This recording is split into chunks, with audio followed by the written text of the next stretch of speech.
इस तरह का शब्द कहा है, उसके लेकर के आपका क्या कहना है? देखिए, श्री शिवाय नमस्तुभ्यम सभी शिव भक्तों को। ऐसा नहीं कि किसी समाज को या किसी अन्य किसी भी व्यक्ति को कोई बात कही गई हो।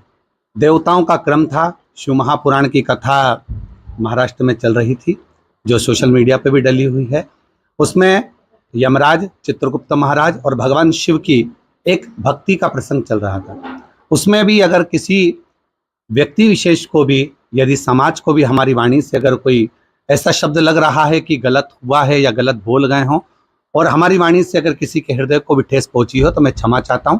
किसी के हृदय को ठेस पहुंचाना कभी शिव महापुराण नहीं जानती। शिव महापुराण हमेशा जगत का कल्याण का कार्य करती है और जगत कल्याण की ही बात करती है।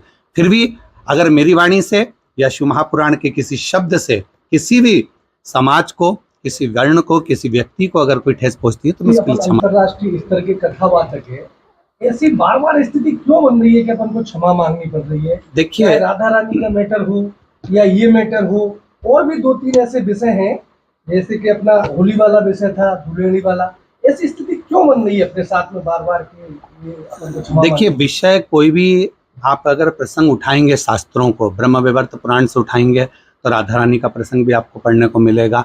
हम लोग जो पुराणों में या शास्त्रों में अध्ययन करते हैं, वही हम लोग सम्मुख में कहते हैं। पर हो सकता है कई लोगों को वो चीज़ें स्मरण में नहीं आती या पढ़ने में नहीं आती, तो उनको लगता है कि ये हो ही नहीं सकता, वो भी प्रसंग रहते हैं।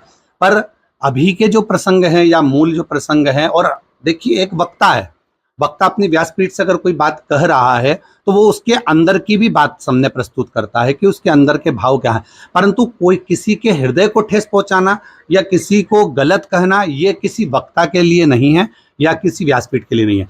हम कायस्थ समाज भी हमारी है संपूर्ण, हम तो चारों वर्णों को अपना मानकर चलते हैं, ब्राह्मणों, क्षत्रियो, वैश्य, शूद्र, सबको हम अपना मानकर चलते हैं। किसी भी समाज के लिए आज तक व्यासपीठ ने कभी गलत नहीं कहा। चाहे आप पूर्व के जितने भी व्याख्यान उनको उठाकर देखेंगे, तो सभी समाजों का सम्मान किया है इस शिव महापुराण की कथा ने और इस व्यासपीठ ने। पर फिर भी अगर किसी को गलत लग रहा है और अगर किसी के हृदय को हमारी वाणी से अगर ठेस पहुंची है इन शब्दों के लिए, तो मैं क्षमा चाहता हूँ।